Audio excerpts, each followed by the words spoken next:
last couple of days.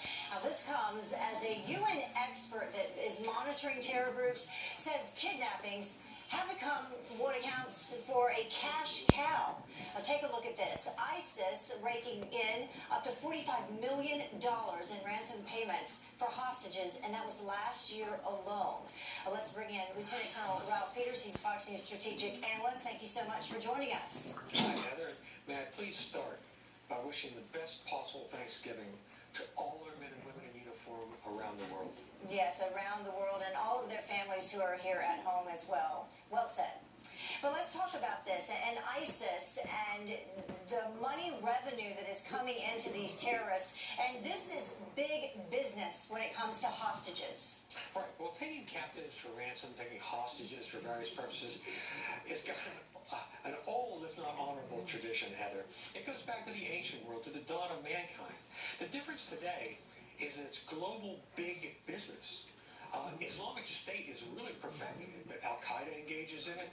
Locally, Jabal al-Nusra does. Also, drug cartels do. In Mexico, drug gangs do it. They're also snatch and grab operations. It's a really easy way for local thugs to make money, but Islamic State sees it as a way to really fill the coffers. And again, we have problems dealing with it because the United States has the correct policy. It's a harsh policy, but correct, and that you don't pay ransom. But we are undercut by even our closest allies who do pay ransoms. And when you pay a ransom to get somebody free, no matter how worthy that individual, you only guarantee that there will be more kidnappings. Now, how do we deal with these kidnappings?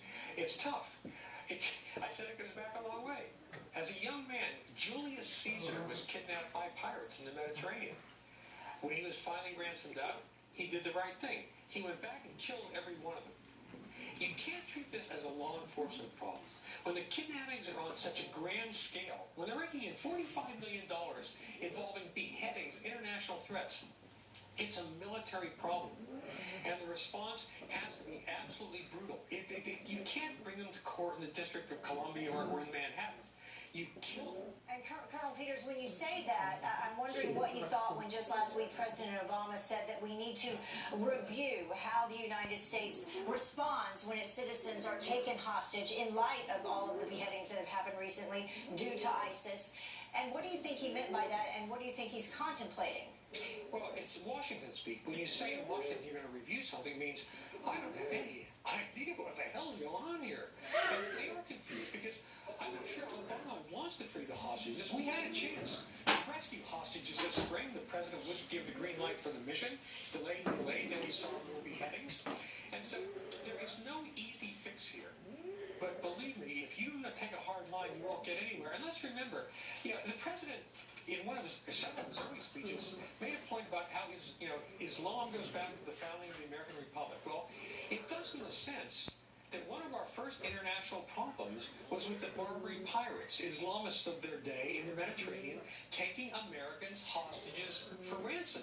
And under Thomas Jefferson, certainly no raging conservative, we built a new fleet and we went to the Barbary coast and killed as many as it took for them to knock it off. All right, Colonel Peters, I'm so sorry. I have to cut you short because we do have some breaking news that we need to talk about. But thank you for joining us They today. cut him short, and then this is their so-called breaking news. We get this word from the Associated Press here in Washington. Supreme Court Justice Ruth Bader Ginsburg had a heart stent implanted to address artery blockages. Not all. Oh my gosh, can you imagine if we didn't hear about that? It's just crossing the wires according to the AP, so we're going to work for some more information on that. When we get it momentarily, we will pass it to you. Also, the Pentagon saying no ransom was ever paid in the release of Sergeant Bo Bergdahl, but one lawmaker has an entirely different story, saying that's not what happened at all. Is that claim true? Also, the Democrat Chuck Schumer saying Democrats blew it by pushing Obamacare.